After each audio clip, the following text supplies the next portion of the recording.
রাত প্রায় 12টা বাজে, কিন্তু আমার স্বামী এখনো অফিস থেকে বাসায় ফেরেনি। তাই অনেক চিন্তা হচ্ছে, কিন্তু কয়েক মিনিটের মধ্যেই আমার সব চিন্তা দূর করে দিয়ে অবশেষে আমার আদরের জামাই বাড়িতে ফিরেছে। আমি মন খারাপ করে ওকে জিজ্ঞেস করলাম, কি গো, আজকে বাসায় ফিরতে এত রাত হলো যে? আমার কত চিন্তা হচ্ছিল জানো। আর বলো না, অফিসে অনেক কাজের চাপ ছিল। কিছুক্ষণ আগেই মিটিং শেষ হলো, তারপর সোজা বাসায় চলে এসেছি। এত রাতে অফিসে মিটিং? আচ্ছা যাই হোক, তুমি ফ্রেশ হয়ে এসো, আমি তোমার জন্য খাবার রেডি করেছি। আরে দাঁড়াও, আমি বাইরে খেয়ে এসেছি তো, রাতে আর কিছুই খাবো না। ও, বাইরে খেয়ে এসেছো? আচ্ছা ঠিক আছে, ভালো করেছো। আমি একটু ফ্রেশ হয়ে আসি, অনেক ক্লান্ত লাগছে। হ্যাঁ অবশ্যই, তুমি যাও ফ্রেশ হয়ে বিছানায় এসো। আমি বিছানা গুছিয়ে রেখেছি।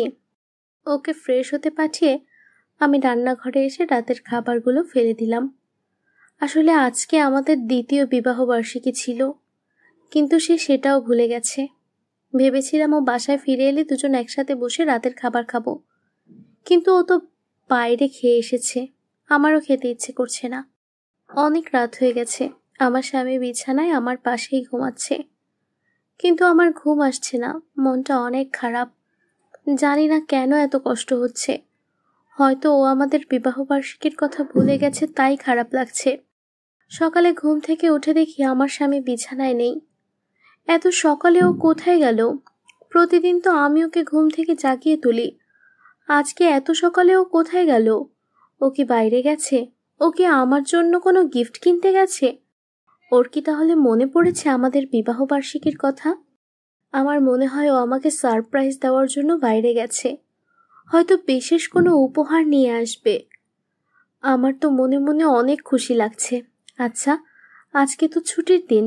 যাই, রান্নাঘরে গিয়ে ওর পছন্দের নাস্তা বানাই। রান্নাঘরে এসে ওর কথাই ভাবছি। রান্নাতে আমার মনোযোগ নেই। আমার মন পড়ে আছে ওর সারপ্রাইজের দিকে। আমি নিশ্চিত ও আমাকে অনেক বড় একটা সারপ্রাইজ দিবে, যেমনটা আগের বছর দিয়েছিল। আচ্ছা, ও আমাকে কি সারপ্রাইজ দিবে? টেবিলে নাস্তা নিয়ে সেই কখন থেকে বসে আছি, কিন্তু ও তো এখনো এলো না। কোথায় যে গেছে, কখন যে আসবে কে জানে। সকাল শেষ হয়ে দুপুর চলে গেল। দুপুর শেষ হয়ে এখন বিকেল হতে চলেছে, কিন্তু ও তো এখনো ফিরে এলো না। কোথায় যে গেছে, আমার তো কিছুই ভালো লাগছে না। আমাকে তো একবার বলেও যায়নি যে কোথায় যাচ্ছে।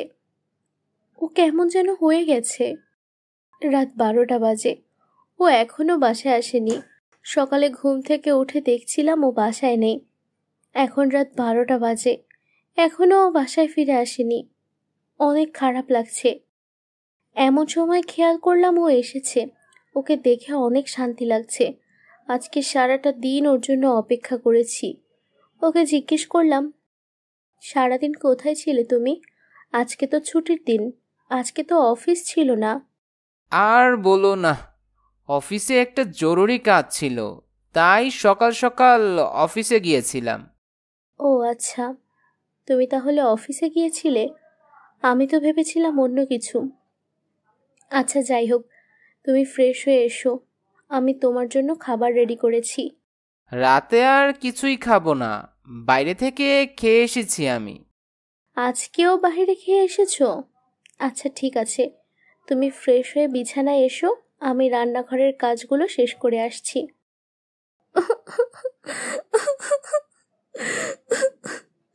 রান্নাঘরে এসে আমি আর নিজের চোখের পানি ধরে রাখতে পারলাম না। আমার অনেক কষ্ট হচ্ছে। আজকে সারাটা দিন আমি ওর জন্য অপেক্ষা করেছি, কিন্তু ও আমাকে না বলেই অফিসে চলে গিয়েছিল। এটা না হয় মেনে নিলাম, অফিসে কাজ থাকতেই পারে, কিন্তু ও তো আজকেও বাইরে থেকে রাতের খাবার খেয়ে এসেছে। আজকেও আমি ওর জন্য শখ করে রান্না করেছিলাম। আজকেও আমাদের একসাথে বসে রাতের খাবার খাওয়া হলো না। কাল রাতে না খেয়েছিলাম, আজকে সারাদিন কিছুই খাইনি। অথচ ও একটাবার আমার খোঁজও নিল না। নিজেকে শান্ত করে বেডরুমে চলে এসেছি। এসে দেখি ও বিছানায় ঘুমাচ্ছে। আমার জন্য একটু অপেক্ষাও করলো না। বুকের ভেতরটা ফেটে যাচ্ছে। তবুও নিজেকে শান্ত করে বিছানায় ওর পাশে গিয়ে শুয়ে পড়লাম। অনেক চেষ্টা করছি কিন্তু ঘুম আসছে না। আমার মনে হচ্ছে ওকে আমি হারিয়ে ফেলেছি। আমার মনে হচ্ছে ও আমার সাথে থেকেও নেই। ও তো এমন ছিল না, ও তো আমাকে অনেক ভালোবাসতো। তাহলে হঠাৎ করে ও কেন এমন করছে আমার সাথে? নিজেকে আবার শান্ত করে ঘুমানোর চেষ্টা করছি, নিজেকে বোঝানোর চেষ্টা করছি ওর অফিসে হয়তো আসলেই অনেক কাজের চাপ, তাই হয়তো আমাকে সময় দিতে পারছে না। রাতে কখন ঘুমিয়েছিলাম খেয়াল নেই। সকালে চোখ মেলে দেখি ও আজকেও বিছানায় নেই। ঘরের ভেতরে খুঁজে দেখলাম কোথাও নেই। তাহলে ও আজকেও আমাকে না বলে অফিসে চলে গেছে। কিন্তু এখন তো মাত্র সকাল 6টা বাজে। ওর অফিস তো সকাল 10টায় শুরু হয়। আর ও তো আগে কখনোই 9টার আগে বাসা থেকে বের হইতো না। তাহলে এখন এত সকালে অফিসে কেন চলে যায়? নিজেকে আবার বোঝানোর চেষ্টা করছি ওর অফিসে মনে হয় কাজের অনেক চাপ, আর ও হয়তো চায় না আমার সকালের ঘুমটা নষ্ট হোক, তাই হয়তো আমাকে না বলেই অফিসে চলে যায়। পেটে অনেক ক্ষুধা। আসলে কাল তো সারাদিন কিছুই খাইনি, এর আগের রাতেও কিছুই খাইনি। আমার এত ক্ষুধা লেগেছে আর মনে হচ্ছে আমার শরীরে কোনো শক্তিই নেই। ও তো বাইরে ঠিকই খেয়ে আসে, তাহলে আমি কেন না খেয়ে থাকবো? তাই সকালের নাস্তা শেষ করে এখন সংসারের বাকি কাজ করা শুরু করব। এখন রাত ঠিক 12টা বাজে। সারাদিন এটাই ভেবেছি যে ও কেন আমার সাথে এমন করছে। অফিসে যতই কাজ থাকুক তাই বলে কি আমাকে একটুও সময় দিতে পারবে না? আর এখন তো প্রতিদিনও অনেক রাত করে অফিস থেকে বাসায় ফিরছে। প্রতিদিন রাত 12টার পরে অফিস থেকে বাসায় আসছে। তবে আজকে কিন্তু আমি ওর জন্য অপেক্ষা করিনি। আজকে রাতের খাবার আমি সময় মতো খেয়ে নিয়েছি। সারাদিন পরে আমার জামাই এখন বাসায় এসেছে। আজকে ওকে জিজ্ঞেস করলাম, তোমার জন্য কি রাতের খাবার রেডি করব, নাকি বাইরে খেয়ে এসেছো? আসলে অফিসে কাজের চাপ ছিল তো, আর অফিসের সবাই জোর করছিল, তাই আজকেও বাইরে খেয়ে এসেছি। আচ্ছা, সমস্যা নেই। আমিও এটাই ভেবেছিলাম, দেরি করে যেহেতু বাসায় এসেছো বাইরে খেয়েই তো আসবে। আচ্ছা ঠিক আছে, আমি তাহলে ঘুমাতে গেলাম। তুমি ফ্রেশ হয়ে চলে এসো ঘুমাতে। আজকে শুভর আগে আমিই বিছানায় চলে এসেছি ঘুমাতে। আমার বুকের ভেতরটা কষ্টে ফেটে যাচ্ছে, কিন্তু আমি সেটা প্রকাশ করতে পারছি না। ওর অনেক পরিবর্তন হয়েছে, তাই আমাকেও নিজেকে পরিবর্তন করতে হবে। রাতে কখন ঘুমিয়েছিলাম খেয়াল নেই। আজকেও চোখ মেলে দেখি আমি বিছানায় একা। এমনকি এটাও জানি না ও কখন ঘুমাতে এসেছিল। কাল রাতে মনে হয় ও বিছানায় ঘুমাতে আসার আগেই আমি ঘুমিয়ে গিয়েছিলাম। আচ্ছা, ও প্রতিদিন এত সকালে অফিসে চলে যায় কেন, আর বাসায় ফিরে আসে রাত 12টার পরে? আমার কেমন যেন সন্দেহ হচ্ছে, মনে হচ্ছে কিছু একটা গোলমাল আছে। আজকেও তো সকালে ঘুম থেকে উঠে দেখি ও বাসায় নেই। আমি তো কিছুই বুঝতে পারছি না কি হচ্ছে। আমার মনে হয় একবার ওর অফিসে গিয়ে খোঁজ নেওয়া উচিত। আজকে সকালবেলায় বাসা থেকে বেরিয়ে গেছি ওর অফিসের উদ্দেশ্যে। আজকে আমি নিজে ওর অফিসে গিয়ে দেখব ওরা তো কি কাজ অফিসে। ওর অফিসে এসে ওর বসের সাথে দেখা। আমাকে দেখে ওর অফিসের বস নিজেই আমার সাথে কথা বলতে এসেছে। ওর অফিসের বস আমাকে জিজ্ঞেস করলো, আপনি তো শুভর স্ত্রী, তাই না? আমি তো ভাবছিলাম আজকে আমি নিজেই আপনার সাথে গিয়ে দেখা করব। আচ্ছা, শুভ অফিসে আসছে না কেন? ও কোথায়? স্যার, আপনি এসব কি বলছেন? শুভ অফিসে কেন আসবে না? ও তো প্রতিদিন অফিসে আসছে। আর আমি তো জানি অফিসে এখন কাজের অনেক চাপ।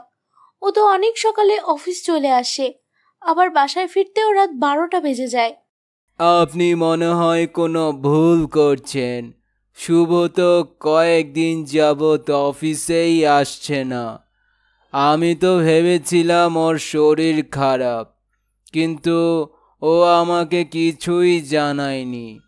আমি তো বুঝতেই পারছি না হঠাৎ করে শুভ কোথায় উধাও হয়ে গেল। ও তো আমার অফিসের সবচেয়ে দায়িত্ববান মানুষ, ওকে অনেক ভরসা করি, কিন্তু ও কিছুদিন যাবৎ অফিসেই আসছে না। ওর অফিসের বসের কথাগুলো শুনে আমার পুরো দুনিয়াটাই যেন এলোমেলো হয়ে গেল। আমি বুঝতেই পারছি না কি হচ্ছে আমার সাথে। ও কেন এমন করছে? ও যদি অফিসে না এসে থাকে তাহলে অফিসের কথা বলেও কোথায় সময় কাটাচ্ছে? বাসায় এসে সারাদিন ওর কথাই ভেবেছি।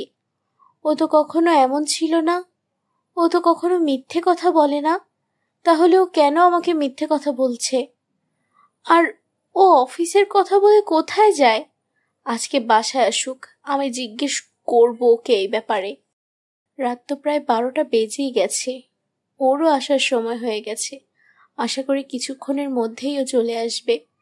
আর একটা ব্যাপার আমি খেয়াল করেছি, ওকে ফোন করে পাওয়াই যায় না, সব সময় ওর মোবাইল নম্বর বন্ধ থাকে। যাই হোক, অবশেষে আমার অপেক্ষার পালা শেষ হয়েছে। আমার মিথ্যাবাদী জামাই বাসায় ফিরে এসেছে। ওকে জিজ্ঞেস করলাম, আজকেও অফিসে অনেক কাজের চাপ ছিল তাই না? হ্যাঁ, আসলে এখন প্রতিদিনই অফিসে কাজের অনেক চাপ থাকে, তাই বাসায় আসতে দেরি হয়। কিন্তু আজকে সকালে তো আমি তোমার অফিসে গিয়েছিলাম, কিন্তু তোমার অফিসের বস বলল তুমি নাকি কয়েকদিন যাবত অফিসেই যাও না। আমার কথাটা শুনে শুভর চেহারাটা কেমন যেন অন্যরকম হয়ে গেল। ওর যে আমার কাছে ধরা পড়ে গেছে সেটাও বুঝতে পেরেছে। ও আমাকে বলল, হ্যাঁ, আমি অফিসে যাই না। কিভাবে যাব অফিসে? মৃত মানুষ কি কখনো অফিসে যেতে পারে? মজা করছো আমার সাথে? সত্যি করে বলো তো, অফিসের কথা বলে কোথায় যাও প্রতিদিন? আমি তোমাকে নিজের মুখে কিছুই বলতে পারবো না, তবে তোমাকে একটা জায়গায় নিয়ে যাব আমার সাথে। সেখানে গেলেই তুমি সব কিছু বুঝতে পারবে। তারপর শুভ আমাকে জোর করে ওর সাথে কোথায় যেন নিয়ে যাচ্ছে। আসলে আমি এত রাতে কোথাও যেতে চাচ্ছিলাম না, কিন্তু শুভ আমাকে জোর করে নিয়ে যাচ্ছে। ও আমাকে নির্জন একটা জায়গায় নিয়ে এসেছে। কিছুটা দূরে দেখতে পাচ্ছি শুভর মতো কেউ মরার মতো মাটিতে পড়ে আছে। এটা দেখে আমার বুকের ভেতরটা কেমন যেন করে উঠল। মরা দেহটা আরো সামনে এসে দেখি এটা শুভ। আমি কি করব কি বলবো কিছুই বুঝতে পারছি না। আমার শুভ কি আর বেঁচে নেই? কিন্তু আমার সামনে যে দাঁড়িয়ে আছে সে তাহলে কে? শুভ আমাকে উদ্দেশ্য করে বলল, আমি আর এই দুনিয়াতে নেই, এর বেশি আর কিছুই বলতে পারবো না। এখন আমার যাওয়ার সময় হয়ে এসেছে, আমি চলে যাচ্ছি। ভালো থেকো। শুভ তুমি যেও না, আমি তোমাকে ছাড়া কিভাবে বেঁচে থাকবো? তুমি প্রতিদিন রাতে বাসায় ফিরে আসতে, তোমার চেহারাটা দেখেই আমার শান্তি লাগতো। আমি কি এখন আর তোমাকে দেখতে পাবো না শুভ? শুভ, কেন তুমি আমাকে ছেড়ে চলে গেলে? কে তোমার এই অবস্থা করলো? আমাকে ছেড়ে যেও না শুভ, যেও না তুমি।